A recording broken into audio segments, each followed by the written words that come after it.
Listen closely, because this is the part most people avoid. This is the truth nobody wants to hear, especially when they're sitting comfortably, scrolling endlessly, telling themselves everything is fine. Time is running, whether you acknowledge it or not, and comfort is the biggest liar you will ever meet. Comfort doesn't scream at you. Comfort whispers.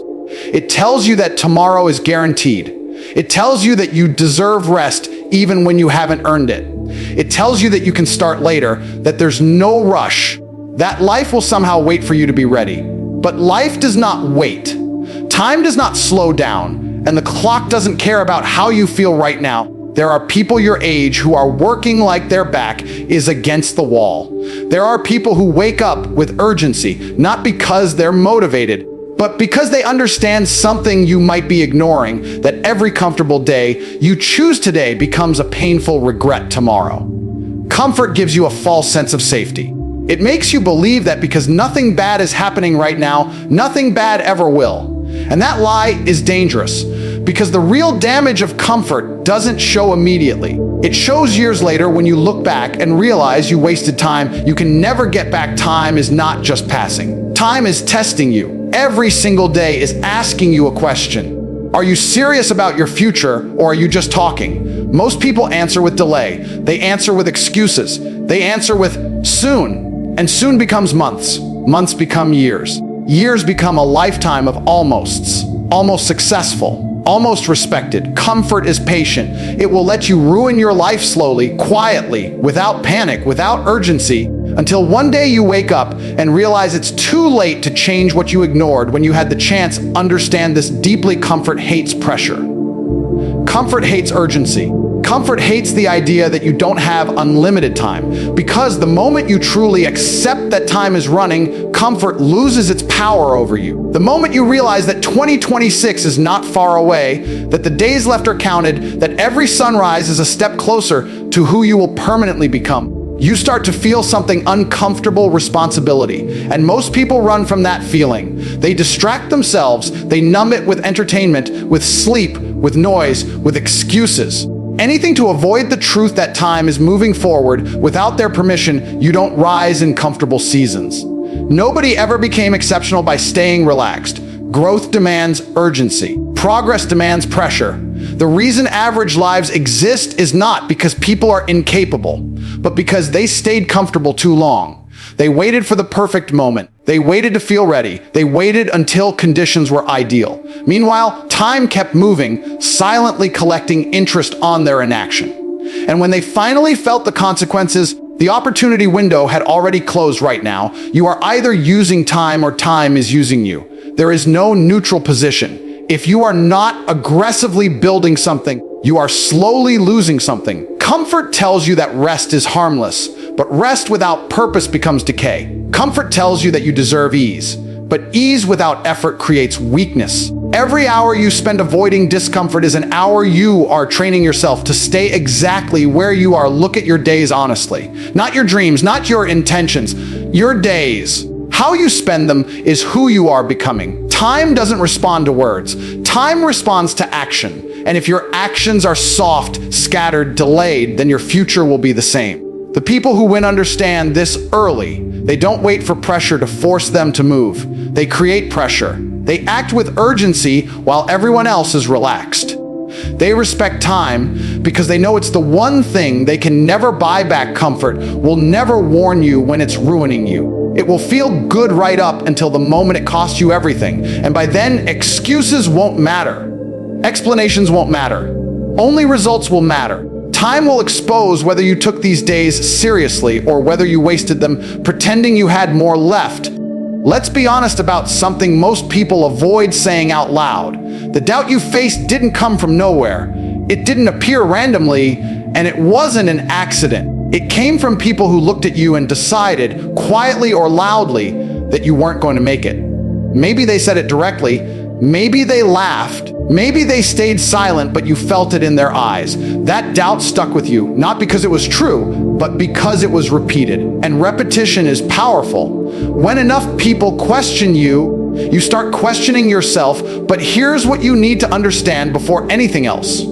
People don't doubt ambition in general. They doubt ambition when it shows up somewhere they never had the courage to go. Your goals made them uncomfortable. Your hunger exposed their excuses. You didn't even have to say much. The fact that you wanted more was enough to trigger them. So they downplayed you. They labeled you unrealistic. They called you arrogant, delusional, lucky, or crazy. Not because they knew your limits, but because they were projecting their own doubt. Is rarely about ability. It's about comparison. They looked at you through the lens of their own life, their own failures, their own unfinished plans. And from that position, your dreams looked impossible. So instead of admitting that they settled, they decided you would fail. It's easier to doubt someone else than to face the truth about yourself. And once that doubt is spoken, once it's shared, it spreads. People love joining disbelief. It bonds them. It makes them feel safe. Because if you fail, their choices feel justified. What hurts the most is when the doubt comes from people close to you. Family, friends, people who should have believed first. That's where it cuts deepest. Because you expect support, but instead you get caution disguised as concern. Be realistic. Have a backup plan. Don't get your hopes too high. They tell you these things like they're protecting you, but what they're really doing is protecting themselves from the discomfort of seeing you outgrow them. Your success would force them to question why they didn't push harder. And most people would rather doubt you than confront that feeling over time. That doubt becomes noise in your head. You hear it when things get hard. You hear it when progress is slow. You hear it when you're tired and alone and wondering if this is worth it. And that's the real danger of doubt. Not that others don't believe in you, but that you start carrying their disbelief like it's your own. You start playing smaller. You start second guessing. You start stopping just short of full commitment so you can say you didn't really try if it fails. But here's the shift. The doubt was never a sign that you were wrong. It was a sign that you were early. Before results show up, belief is rare. Before proof exists, confidence looks like arrogance. Before success becomes obvious, discipline looks obsessive. Every person who has ever achieved something meaningful was doubted in the beginning, not because they lacked potential, but because potential makes people nervous. It disrupts the hierarchy. It challenges the comfortable order of things. Understand this clearly. The people who doubted you are not your judges. Time is, and time doesn't care about opinions. It cares about consistency. It cares about action. It cares about who shows up when nobody is watching. The same people who doubted you will change their language when results appear. They will say they always knew. They will say you got lucky. They will say it happened overnight.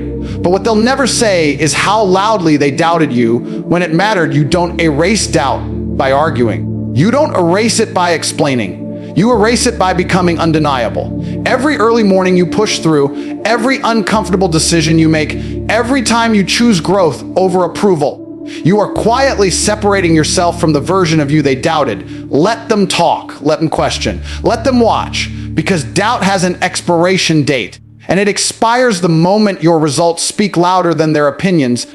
There is a truth that separates the weak from the unstoppable, and most people avoid it because it demands responsibility. Power is not free. Strength is not gifted.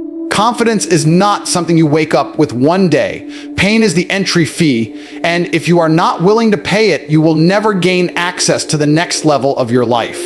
Everyone wants the rewards, but very few are willing to endure the process that creates them. That is why so many people admire strength from a distance, but never experience it themselves. Pain shows up the moment you decide to change.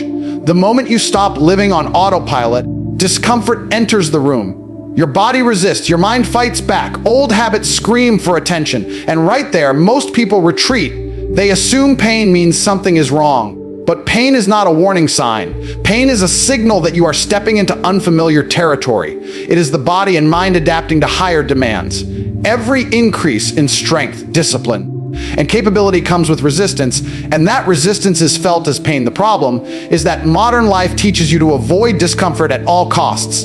If something hurts, stop. If something feels heavy, quit. If something challenges you, distract yourself. This mindset creates fragility. It trains you to associate discomfort with danger instead of growth.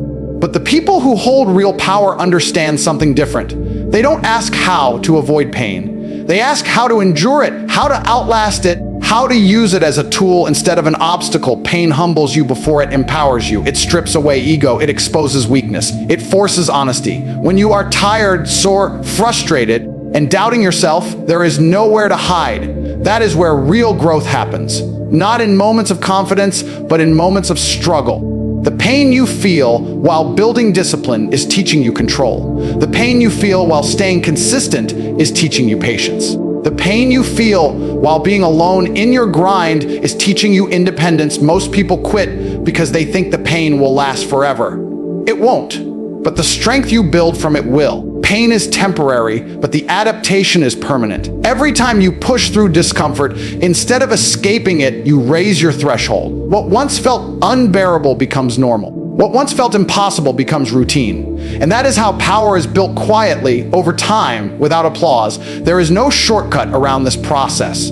Anyone who promises success without pain is selling you a lie. The strongest individuals, mentally and physically, all have one thing in common. They went through periods where quitting would have been easier, but they stayed. They trained when motivation was gone. They worked when nobody cared. They endured boredom, frustration, and exhaustion without needing validation. That endurance is what separates leaders from followers, winners from spectators. Pain also teaches respect. When you suffer for something, you value it. When you earn something the hard way, you protect it. The reason many people lose what they gain quickly is because they didn't pay enough for it. They didn't sacrifice. They didn't struggle. So when pressure arrives, they collapse. But when you have suffered, when you have bled internally for your growth, pressure doesn't break you. It reminds you of what you survived. Power is not loud in the beginning. It is built in silence, in discomfort, in repetition. It is built when you wake up sore and still show up. When you fail and still continue. When the pain tries to convince you to stop and you decide to move forward anyway. That decision, repeated daily, rewires you. It turns pain into fuel. It turns resistance into resilience. It turns effort into identity. If you are avoiding pain, you are avoiding your potential. If you are running from discomfort, you are running from the version of yourself that could dominate your future. Pain is not your enemy. It is the toll you must pay to cross into a higher standard of life. And once you accept that, once you stop fearing it and start respecting it, you begin to understand that the pain you feel today is shaping the power you will carry tomorrow. There comes a moment in every serious journey where motivation disappears completely, not fades, not weakens, dies. And that moment is where most people turn back. They mistake motivation for commitment. They think feeling good is required to do hard things. They believe energy must come before action. That belief is exactly why their progress collapses the second things stop feeling exciting. Motivation is emotional. Discipline is structural. One depends on mood. The other depends on identity. Locking in begins when you stop asking yourself how you feel and start asking what must be done. The truth is, motivation was never meant to carry you far. Motivation is a spark. Discipline is the engine. The people who dominate any field are not the most motivated. They are the most consistent when motivation is gone. They operate from standards, not feelings. They show up because that is who they are, not because today feels special. When motivation dies, excuses get louder. Your mind becomes creative in self-sabotage. It tells you that you've worked hard enough. That missing one day won't matter. That rest is productive even when it's just avoidance. This is the dangerous phase because nothing dramatic happens when you stop locking in. There is no immediate failure, no alarm, just slow decay. One skipped session becomes a habit. One delay becomes a pattern. And before you realize it, momentum is gone. Locking in means you work even when the work feels empty, when there is no excitement, when progress feels invisible. When results are delayed, that is where separation happens. That is where identities are formed. Anyone can act when motivation is high. Only a few can act when there is no emotional reward attached. Those few become unstoppable because they are no longer dependent on conditions. Discipline is not about intensity. It's about non-negotiables. When something is non-negotiable, you don't debate it. You don't ask if you feel like it. You don't wait for the right mood. You execute. The strongest people in the world remove choice from critical actions. They don't rely on willpower. They rely on systems, routines, standards. That is how they stay locked in long after others burn out. Understand this clearly. The days that matter most are the days you feel nothing, not excited, not inspired, just neutral, tired, bored. Those are the days that build real dominance. Because when you act without motivation, you are training your nervous system to obey commands instead of emotions. You are teaching yourself that progress does not require feeling good. That lesson changes everything. Locking in also requires solitude. When motivation is gone, external validation becomes dangerous. You start looking for encouragement, reassurance, applause. And when it's not there, you slow down. Real focus comes from internal standards. You work because you said you would. You train because it's scheduled. You improve because stagnation is unacceptable. This removes dependence on hype, people, and approval. Most people quit quietly. They don't announce it. They just stop pushing. They stop tracking. They stop demanding more from themselves. They still talk about goals, but their actions soften. Locking in means noticing that softness and rejecting it immediately. It means tightening your routine when comfort creeps in. It means increasing structure when discipline starts slipping. Motivation will betray you repeatedly. Discipline will not. Discipline doesn't care about your mood. Discipline doesn't need inspiration. Discipline responds to decision. Once you decide who you are and what your standards are, locking in becomes a matter of obedience, not effort. You stop negotiating with weakness. You stop romanticizing rest. You stop waiting for the perfect moment. When motivation dies, most people slow down. When motivation dies and you stay locked in, you accelerate. That is the difference between temporary effort and permanent transformation. That is how average is outgrown. That is how momentum is created without noise. That is how you continue moving forward when there is nothing pushing you except your own standard of excellence. At some point, if you are serious about changing your life, you will realize that noise is your enemy. Not just the noise around you, but the noise you create by talking too much about what you are going to do. Most people leak their energy through words. They announce plans, explain intentions, and seek approval before results exist. Silence, on the other hand, concentrates power. Silence creates pressure. Silence forces you to produce instead of perform. When you move in silence, you remove the need to impress anyone. You stop living for reactions. You stop adjusting your effort based on who is watching. This is uncomfortable at first because attention feels like progress. Validation feels like momentum. But attention without results is a trap. It satisfies the ego while starving the future. Silence takes that comfort away. It leaves you alone with your standards, your discipline, and your work sacrifices the cost of focus. You cannot have everything and still become exceptional. Something must be given up. Time, convenience, entertainment, comfort, social approval. These are the currencies you pay with. Every serious achievement is built on things you said no to, nights you stayed in, invitations you declined, habits you killed. Sacrifice is not glamorous. It is boring. It is repetitive. And it is necessary. Most people think sacrifice is temporary. They believe they can push for a short time and then return to balance. But the truth is, high standards require ongoing sacrifice. You don't become disciplined and then relax. You maintain discipline. You protect focus aggressively because distractions are always trying to creep back in. The world will constantly offer you reasons to soften, to slow down, to settle. Ruthless focus is the refusal to accept those offers. Ruthless focus means deciding what matters most and eliminating everything else without guilt. It means narrowing your attention until there is no room for confusion. When focus is diluted, effort is wasted. When focus is sharp, progress accelerates. The people who move fast are not doing more things. They are doing fewer things with total commitment. They know exactly where their energy goes, and they guard it. Silence also teaches patience. When you are not constantly talking about your goals, you learn to sit with uncertainty. You learn to trust the process without reassurance. You learn to work without applause. This builds a level of mental strength that most people never develop. They need feedback to continue. They need praise to persist. You learn to continue because stopping is not an option. Sacrifice will test your identity. You will question if it's worth it. You will feel left out. You will feel misunderstood. You will feel like you are doing too much while others are relaxed. That discomfort is part of the process. Every level has a price. If you are not paying anything, you are not climbing. The loneliness that comes with sacrifice is not punishment. It is separation. It is the distance forming between who you were and who you are becoming. Ruthless focus also means cutting off internal noise, doubt, comparison, overthinking. These things drain more energy than physical work. When your mind is scattered, your actions become inconsistent. Focus requires mental discipline.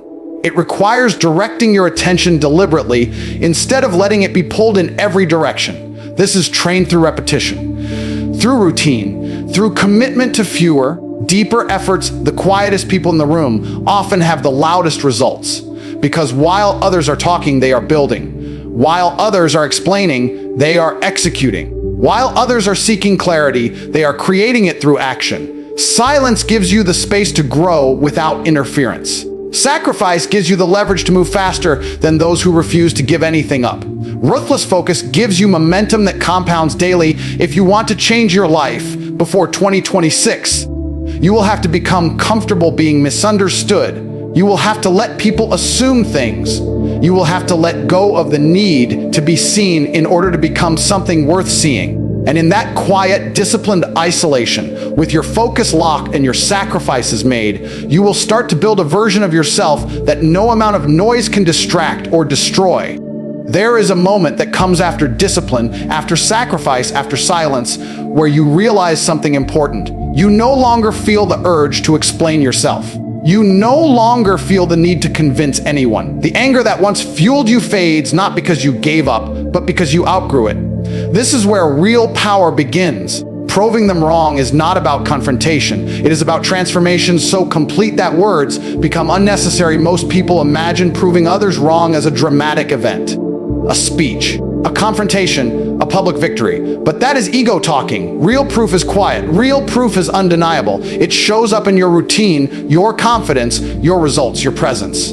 It walks into the room before you speak. And when you reach this stage, you understand that talking was never the goal. Becoming was. The people who doubted you are not waiting for explanations. They are waiting for confirmation of their beliefs. If you fail, they feel validated. If you struggle publicly, they feel superior. That is why arguing with them is pointless. Words give them energy. Reaction gives them relevance. Silence starves them. Progress humiliates them. When you stop responding and start improving, the entire dynamic shifts. Proving them wrong without saying a word requires patience. It requires the ability to delay gratification. You will want to show progress early. You will want to announce wins. You will want recognition. But premature celebration weakens the impact. The most powerful moments are unexpected. When people look up one day and realize you are no longer in the category they placed you in. When they can no longer speak down to you because your reality contradicts their narrative, this process forces you to detach from external validation. You stop measuring yourself by reactions and start measuring yourself by standards. You stop asking if others see your growth and start asking if you are living up to your potential. That shift is dangerous in the best way. It makes you independent. It makes you focused. It makes you relentless. Because now your effort is no longer fueled by anger alone, but by clarity. There will be moments when you want acknowledgement, when you want someone to say they were wrong, when you want credit for how far you've come.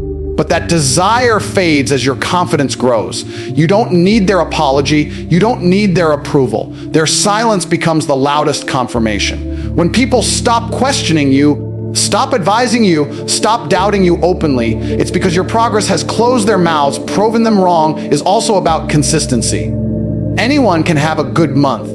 Anyone can have a lucky break. What changes perception is sustained excellence. When results don't disappear, when discipline doesn't fade, when your behavior becomes predictable in its strength, that's when doubt collapses. Because consistency removes excuses. It removes the idea that it was luck. It removes the comfort of disbelief. You will notice something else when you reach this level. The same people who doubted you will try to rewrite history. They will say they always believed. They will say they supported you. They will align themselves with your success. This is not something to confront. It is something to observe. It confirms that you won without engaging, that you proved everything without saying anything. The most dangerous individual is not the loud one, not the angry one, not the reactive one. It is the person who disappears, works relentlessly, evolves quietly, and returns transformed. That person cannot be controlled, distracted, or dismissed. They are no longer arguing with the past. They are building the future. When you prove them wrong without saying a word, you reclaim your energy. You stop feeding old narratives. You stop reliving old disrespect. You move forward clean, focused, and precise. Your life becomes the response. Your results become the message. And the silence that once felt uncomfortable becomes the space where your power speaks for itself. This is where everything comes together. Not in noise, not in motivation, not in promises, but in decision. You've heard the truth about time, about comfort, about doubt, pain, about discipline, about silence, and about proving people wrong. None of it matters unless you act. Words don't change lives, standards do, repetition does. What you do after this moment does. There are some days left before 2026, and those days are neutral only to the careless. To the focused, they are fuel. To the disciplined, they are leverage. To the weak, they will pass unnoticed. You don't get rewarded for intention, you get rewarded for execution. Life doesn't care how inspired you feel. It responds only to what you consistently do. You now understand that comfort lies. Time exposes, pain builds, discipline carries, silence sharpens, and results speak. The version of you that exists today is temporary. The version of you that will exist in 2026 is being built quietly by your daily choices. Every excuse you entertain writes one future. Every hard decision you honor writes another. You don't need to announce anything. You don't need permission. You don't need validation. You need standards so high that quitting is no longer an option. You need days so structured that weakness has no room to breathe. You need a work ethic that doesn't require emotion to function. Let the world stay distracted.